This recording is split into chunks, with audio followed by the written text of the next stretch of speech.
Hi hello guys welcome back to Aadya colourful. ನಾನು Suma. Friends, ಇವತ್ತಿನ ವಿಡಿಯೋದಲ್ಲಿ ತುಂಬಾನೇ ಈಸಿಯಾಗಿ ಟೇಸ್ಟಿಯಾಗಿ ಮಾಡುವಂಥ ಒಂದು ಸ್ವೀಟ್ ರೆಸಿಪಿಯನ್ನು ನಿಮ್ಮ ಜೊತೆ ಶೇರ್ ಮಾಡ್ಕೊಳ್ತಾ ಇದ್ದೀನಿ. ಸೋಡಾ ಮೊಸರು ಇಲ್ಲದೆ 10 ನಿಮಿಷದಲ್ಲಿ ಹೊಸ ವಿಧಾನದಲ್ಲಿ ಜಿಲೇಬಿ ತಯಾರಿಸುವಂತಹ ವಿಧಾನವನ್ನು ತಿಳಿಸ್ಕೊಡ್ತಾ ಇದ್ದೀನಿ. ಸುಮಾರು ಜನ ಕೂಡ ಮನೆಯಲ್ಲಿ ತಯಾರಿಸಬೇಕು ಅಂತ ಅಂದ್ಕೊಂಡಿರ್ತೀರ, ಬಟ್ ಹೇಗೆ ತಯಾರಿಸೋದು, ಕೆಲವೊಂದು ಸಲ ತಯಾರಿಸು ಕೆಟ್ಟೋಗಿರುತ್ತೆ. ಈ ಒಂದು ವಿಧಾನದಲ್ಲಿ ತಯಾರಿಸಿ ಖಂಡಿತವಾಗ್ಲೂ ಯಾರೆಲ್ಲೇ ಜಿಲೇಬಿ ಬರಲ್ಲ ಅನ್ನೋರೆಲ್ಲ ಕೂಡ ತಯಾರಿಸ್ಕೊಳ್ಬೋದು. ಮೊದಲನೇದಾಗಿ ಈ ಒಂದು ರೆಸಿಪಿಯನ್ನು ತಯಾರಿಸೋದಕ್ಕೆ ಒಂದು ಬೌಲಿಗೆ 2 ಸ್ಪೂನ್ ಆಗುವಷ್ಟು ನಾನು ತುಪ್ಪವನ್ನು ತಗೊಳ್ತಾ ಇದ್ದೀನಿ. ನಂತರ ಅದಕ್ಕೆ ಅರ್ಧ ಸ್ಪೂನ್ ಆಗುವಷ್ಟು ನಿಂಬೆ ಹಣ್ಣಿನ ರಸವನ್ನು ಸೇರಿಸ್ಕೊಳ್ತಾ ಇದ್ದೀನಿ. ಇವೆರಡನ್ನು ಕೂಡ ಚೆನ್ನಾಗಿ ನಾವು ಮಿಕ್ಸ್ ಮಾಡ್ಕೊಳ್ಳೋಣ.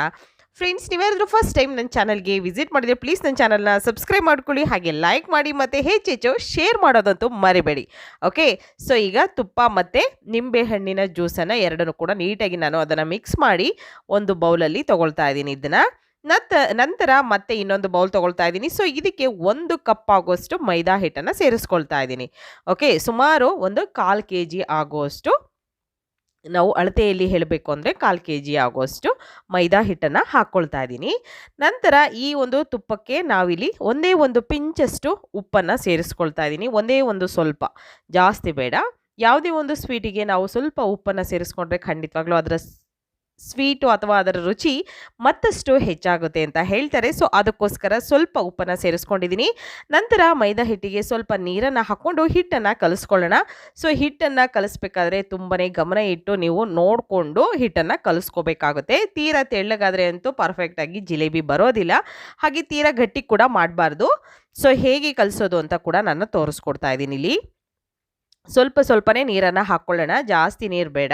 ಓಕೆ, ಸ್ವಲ್ಪನೂ ಕೂಡ ಗಂಟಿರಬಾರ್ದು, ಆ ರೀತಿಯಾಗಿ ಹಿಟ್ಟನ್ನು ಕಲಿಸ್ಕೊಳ್ಳೋಣ. ಈ ರೀತಿಯಾಗಿ ನಾನು ಮಿಕ್ಸ್ ಮಾಡಿಕೊಂಡು ತಗೊಳ್ತೀನಿ. ನೋಡಿ, ಹಿಟ್ಟು ಈ ರೀತಿಯಾಗಿ ನಿಮಗೆ ರೆಡಿ ಆಗಬೇಕು. ದೋಸೆ ಹಿಟ್ಟಿನ ಸರಿ ಇರುತ್ತಲ್ಲ, ಆ ರೀತಿಯಾಗಿ ಇರಬೇಕು. ದೋಸೆ ಹಿಟ್ಟು ಹೇಗಿರುತ್ತಲ್ಲ ಅದೇ ರೀತಿ ಗಟ್ಟಿಯಾಗಿ ಇರಬೇಕು. ಜಾಸ್ತಿ ತೆಳ್ಳಗೆ ಮಾಡ್ಕೋಬಾರ್ದು. ಜಾಸ್ತಿ ತೆಳ್ಳಗಾದರೆ ಏನಾಗುತ್ತೆ ಅಂದರೆ ನಮಗೆ ಶೇಪ್ ಬರೋದಿಲ್ಲ, ಮತ್ತು ಜಿಲೇಬಿ ಕೂಡ ತುಂಬ ತೆಳ್ಳಗೆ ಬರುತ್ತೆ. ಅದು ನೋಡೋದಕ್ಕೂ ಕೂಡ ಅಷ್ಟು ಚೆನ್ನಾಗಿ ಕಾಣೋದಿಲ್ಲ. ಓಕೆ, ಈಗ ತುಪ್ಪ ಮಿಕ್ಸ್ ಮಾಡಿರೋ ಅಂಥ ಒಂದು ನಿಂಬೆಹಣ್ಣು ಮತ್ತು ತುಪ್ಪ, ಉಪ್ಪು ಎಲ್ಲದನ್ನು ಕೂಡ ಮಿಕ್ಸ್ ಮಾಡಿರೋ ಅಂಥ ಮಿಶ್ರಣನ ಇದಕ್ಕೆ ಸೇರಿಸ್ಕೊಳ್ತಾ ಇದ್ದೀನಿ. ನೋಡಿ, ಪೂರ್ತಿಯಾಗಿ ಸೇರಿಸ್ಕೊಂಡು ಇದನ್ನು ಕೂಡ ಚೆನ್ನಾಗಿ ಮಿಕ್ಸ್ ಮಾಡ್ಕೊಳ್ಳೋಣ. ತುಂಬನೇ ಈಸಿಯಾಗಿ ಮಾಡುವಂಥ ಒಂದು ಜಿಲೇಬಿ. ಖಂಡಿತವಾಗ್ಲೂ ಯಾವುದೇ ಹಬ್ಬ ಹರಿದಿನಗಳಲ್ಲಿ ಅಥವಾ ನಿಮ್ಮ ಫ್ರೆಂಡ್ಸ್ ರಿಲೇಟಿವ್ಸ್ ಯಾರಾದರೂ ಬಂದಾಗ ಮಾಡಬೇಕಾಗಿರೋಂತಹ ಏನಾದರೂ ಒಂದು ಸ್ವೀಟ್ ಮಾಡಬೇಕು ಅಂದ್ಕೊಂಡಿರ್ತೀರ. ದಿಢೀರಾಗಿ ಮಾಡ್ಕೋಬೋದು. ಇದನ್ನು ಜಾಸ್ತಿ ಟೈಮ್ ಬೇಕು ಅನ್ನೋದು ಇಲ್ಲವೇ ಇಲ್ಲ. ಕೆಲವರೆಲ್ಲ ತುಂಬಾ ಒಂದು ಮೈಂಡ್ ಸೆಟ್ಟಲ್ಲಿ ಇರ್ತಾರೆ, ತುಂಬ ಅದು ಹಿಟ್ಟನ್ನು ಜಾಸ್ತಿ ಹೊತ್ತು ನೆನಾಕಬೇಕು, ಮೊಸರು ಬೇಕು, ಹಾಗೆ ಹೀಗೆ ಅಂತ. ಇಲ್ಲ, ಖಂಡಿತವಾಗ್ಲೂ ಸೋಡಾ ಮೊಸರು ಯಾವುದೂ ಕೂಡ ಇಲ್ಲದಲೇ ಮಾಡ್ಕೊಳ್ಳುವಂಥ ಒಂದು ರೆಸಿಪಿ. ನಂತರ ಇಲ್ಲಿ ಇನ್ನೊಂದು ಪ್ಯಾನ್ ತಗೊಳ್ತಾ ಇದ್ದೀನಿ. ಇದಕ್ಕೆ ನಾನಿಲ್ಲಿ 1 ಕಪ್ ಆಗೋಷ್ಟು ಸಕ್ಕರೆಯನ್ನು ಸೇರಿಸ್ಕೊಳ್ತಾ ಇದ್ದೀನಿ. ಅದೇ ಕಪ್ಪಿನ ಅಳತೆಯಲ್ಲಿ 1 ಕಪ್ ಆಗೋಷ್ಟು ನೀರನ್ನು ಸೇರಿಸ್ಕೊಳ್ಳೋಣ. ಎರಡನ್ನು ಕೂಡ ಹಾಕಿ ನಾವು ಈಗ ಅದನ್ನು ಸ್ಟವ್ನ ಆನ್ ಮಾಡ್ಕೊಳ್ತೀನಿ. ಸಕ್ಕರೆ ನೀಟಾಗಿ ಕರಗಲಿ. ನಮಗೆ ಇಲ್ಲಿ 1 ಎಳೆ ಪಾಕ ಬರಬೇಕಾಗುತ್ತೆ ಇದು. ಓಕೆ, ಮಿಕ್ಸ್ ಮಾಡಿಕೊಂಡು ಸಕ್ಕರೆ ಎಲ್ಲ ನೀಟಾಗಿ ಕರಗೋ ಥರ ನೋಡಿಕೊಂಡು, ಅದಾದ ನಂತರ ಸ್ಟವ್ನ ನೀವು ಸ್ಲೋ ಆಗಿ ಅಂದರೆ ಮೀಡಿಯಮ್ ಫ್ಲೇಮ್ ಟು ಮಾಡಿಕೊಂಡು ನೀವು ಖಂಡಿತವಾಗ್ಲೂ ಇದನ್ನು ನೀಟಾಗಿ ಪಾಕವನ್ನು ರೆಡಿ ಮಾಡ್ಕೋಬೇಕಾಗುತ್ತೆ. ಜಾಸ್ತಿ ಗಟ್ಟಿ ಆದರೂ ಕೂಡ ಚೆನ್ನಾಗಿ ಬರೋದಿಲ್ಲ, ಗಟ್ಟಿ ಆದರೆ ಪಾಕ ಹೀರ್ಕೊಳ್ಳೋದಿಲ್ಲ ಜಿಲೇಬಿ. ಅದಕ್ಕೋಸ್ಕರ ನಮಗೆ ಜಸ್ಟ್ 1 ಎಳೆ ಪಾಕ ಇದ್ದರೆ ಸಾಕಾಗುತ್ತೆ. ನೋಡಿ, ಈ ರೀತಿಯಾಗಿ ಪಾಕ ರೆಡಿ ಆಗ್ತಾ ಇದೆ. ಇದಕ್ಕೆ ಒಂದೇ ಒಂದು ಪಿಂಚಷ್ಟು ನಾನು ಫುಡ್ ಕಲರ್ನ ಆ್ಯಡ್ ಮಾಡ್ಕೊಳ್ತೀನಿ. ಈಗ ಬೇಕು ಅಂದರೆ ಆ್ಯಡ್ ಮಾಡ್ಕೊಳ್ಳಿ, ಇಲ್ಲ ಅಂತಂದರೆ ಸ್ಕಿಪ್ ಮಾಡ್ಬೋದು, ಏನೂ ತೊಂದರೆ ಇಲ್ಲ. ಆರೆಂಜ್ ಬೇಕು ಅಂದರೆ ಆರೆಂಜ್ ಹಾಕ್ಕೊಳ್ಬೋದು, ಅಥವಾ ಯೆಲ್ಲೋ ಹಾಕ್ಕೊಳ್ತೀವಿ ಅಂದರೆ ಯೆಲ್ಲೋ ಫುಡ್ ಕಲರ್ ಕೂಡ ಸೇರಿಸ್ಕೊಳ್ಬೋದು. ಈಗ ನಾನು ಆರೆಂಜ್ ಫುಡ್ ಕಲರ್ನ ಆ್ಯಡ್ ಮಾಡ್ಕೊಂಡಿದ್ದೀನಿ. ನೋಡ್ಬೋದು 1 ಎಳೆ ಪಾಕ ಬರ್ತಾ ಇದೆ.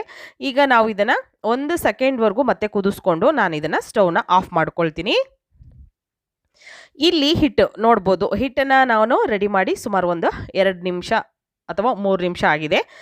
ಈಗ ಇದಕ್ಕೆ ಫುಡ್ ಕಲರ್ನ ಹಾಕ್ಕೊಳ್ತಾ ಇದ್ದೀನಿ. ಸ್ವಲ್ಪ ಫುಡ್ ಕಲರ್ನ ಸೇರಿಸ್ಕೊಳ್ತಾ ಇದ್ದೀನಿ. ನಿಮಗೆ ಇಷ್ಟ ಇದ್ದರೆ ಕಲರ್ನ ಹಾಕ್ಕೊಳ್ಳಿ, ಇಲ್ಲ ಅಂತಂದರೆ ನೀವು ಸ್ಕಿಪ್ ಮಾಡಿ, ಏನು ತೊಂದರೆ ಇಲ್ಲ.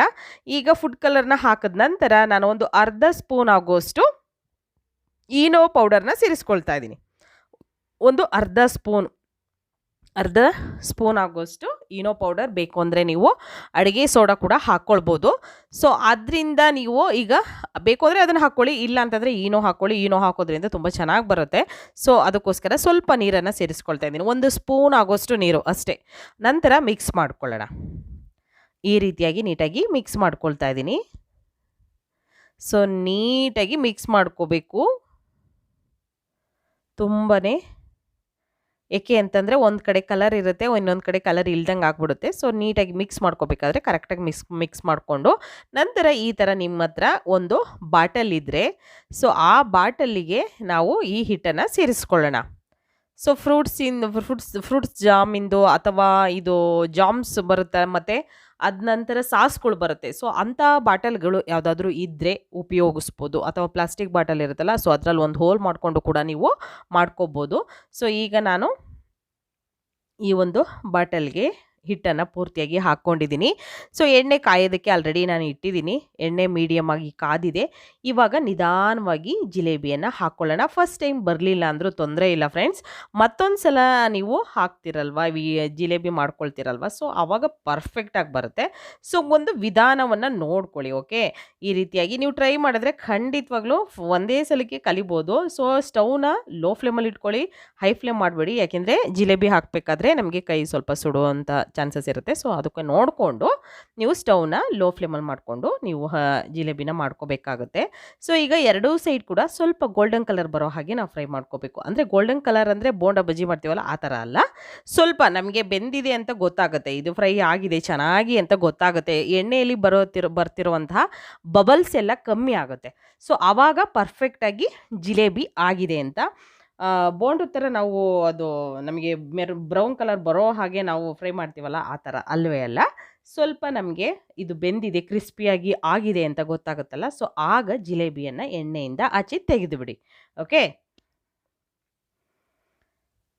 ಈ ರೀತಿಯಾಗಿ ತೆಗೆದು ಒಂದು ತಟ್ಟೆಗೆ ಇಟ್ಕೊಳ್ತಾ ಇದ್ದೀನಿ. ಮತ್ತೊಂದು ಸಲ ನಾನು ಈ ಜಿಲೇಬಿ ಹಾಕ್ಕೊಳ್ಳುವಂಥ ವಿಧಾನವನ್ನು ತಿಳಿಸ್ಕೊಡ್ತಾ ಇದ್ದೀನಿ. ಸೊ ನೋಡ್ಕೋಬೋದು, ಆರಾಮಾಗಿ ಬರುತ್ತೆ. ಹಿಟ್ಟು ಸ್ವಲ್ಪ ಗಟ್ಟಿ ಮಾಡಿಕೊಂಡ್ರೆ ನಿಮಗೆ ನೀಟಾಗಿ ಶೇಪ್ ಬಂದುಬಿಡುತ್ತೆ. ತೆಳ್ಳಗಾದರೆ ತುಂಬ ತೆಳ್ಳಗೆ ಜಿಲೇಬಿ ಎಳೆ ಬಂದುಬಿಡುತ್ತೆ, ಆವಾಗ ಚೆನ್ನಾಗಿ ಬರೋದಿಲ್ಲ. ಸೊ ಪಾಕ ಕೂಡ ರೆಡಿಯಾಗಿದೆ. ಸ್ವಲ್ಪ ಪಾಕ ಕೂಡ ಬಿಸಿ ಇರಬೇಕು ಜಿಲೇಬಿ ಹಾಕಬೇಕಾದ್ರೆ, ಹಾಗೆ ಜಿಲೇಬಿ ಕೂಡ ಬಿಸಿ ಇರಬೇಕು, ಪಾಕನೂ ಬಿಸಿ ಇರಬೇಕು. ಆಗ ಪಾಕದಲ್ಲಿ ಜಿಲೇಬಿ ಚೆನ್ನಾಗಿ ಹೀರ್ಕೊಳ್ಳೋಕ್ಕೆ ಆಗುತ್ತೆ. ಇಲ್ಲ ಅಂತಂದರೆ ಜಿಲೇಬಿ ತಣ್ಣಗಿದ್ರೆ, ಪಾಕನೂ ತಣ್ಣಗಿದ್ರೆ ಖಂಡಿತವಾಗ್ಲೂ ಎರಡು ಕೂಡ ಸೆಟ್ ಆಗೋದಿಲ್ಲ, ಮತ್ತು ಅದು ಸಕ್ಕರೆ ಪಾಕನ ಹೀರ್ಕೊಳ್ಳೋದಿಲ್ಲ. ಓಕೆ, ಈಗ ಮಿಕ್ಸ್ ಮಾಡಿಕೊಂಡು ಇದನ್ನು ನಾನು ಒಂದು ಸಲ ಜಾಸ್ತಿ ಹಾಕಿರೋದ್ರಿಂದ ಒಂದು ಸಲ ಈ ರೀತಿ ಪಾಕದಲ್ಲಿ ನಾನು ಮಿಕ್ಸ್ ಮಾಡ್ಕೊಳ್ತಾ ಇದ್ದೀನಿ. ಸೊ ಇದನ್ನು ನೆನೆಯೋದಕ್ಕೆ ಬಿಡ್ತಾ ಇದ್ದೀನಿ. ಸುಮಾರು ಒಂದು 5 ನಿಮಿಷ ಬಿಟ್ಟರೆ ಸಾಕು. ಗರಿ ಗರಿಯಾಗಿ ಬೇಕು ಅಂತಂದರೆ ಪಾಕದಿಂದ ತಕ್ಷಣಕ್ಕೆ ಒಂದು 5 ನಿಮಿಷಕ್ಕೆ ನೀವು ತೆಗೆದುಬಿಟ್ರೆ ಪಾಕನೂ ಕೂಡ ಹೀರ್ಕೊಂಡಿರುತ್ತೆ, ಮತ್ತು ಗರಿ ಗರಿಯಾಗಿರುವಂತಹ ಜಿಲೇಬಿ ಕೂಡ ನಿಮಗೆ ಸಿಗುತ್ತೆ. ಓಕೆ, ಸೋಡಾ ಮೊಸರು ಇಲ್ಲದೆ 10 ನಿಮಿಷದಲ್ಲಿ ಹೊಸ ವಿಧಾನದಲ್ಲಿ ಜಿಲೇಬಿಯನ್ನು ತಯಾರಿಸಿ ನೋಡಿ ಫ್ರೆಂಡ್ಸ್, ನೀವು ಕೂಡ ಫಿದಾ ಆಗ್ತೀರಾ. ಹಾಗೆ ಮತ್ತೆ ಮತ್ತೆ ಮಾಡ್ಕೊಂಡು ಕೂಡ ತಿಂತೀರಾ. ಕ್ರಿಸ್ಪಿಯಾಗಿ ಬಂದಿದೆ ಜಿಲೇಬಿ. ಸೊ ಇವತ್ತಿನ ವಿಡಿಯೋ ನಿಮಗೆಲ್ಲರಿಗೂ ಇಷ್ಟ ಆಗಿದೆ ಅಂತ ನಾನು ಭಾವಿಸ್ತೀನಿ. ಇಷ್ಟ ಆಗಿದ್ರೆ ಚಾನಲ್ನ ಸಬ್ಸ್ಕ್ರೈಬ್ ಮಾಡ್ಕೊಳ್ಳಿ, ಲೈಕ್ ಮಾಡಿ ಮತ್ತು ಶೇರ್ ಮಾಡಿ. ಇವತ್ತಿನ ವಿಡಿಯೋನ ಮುಗಿಸ್ತಾ ಇದ್ದೀನಿ. ಬಾಯ್.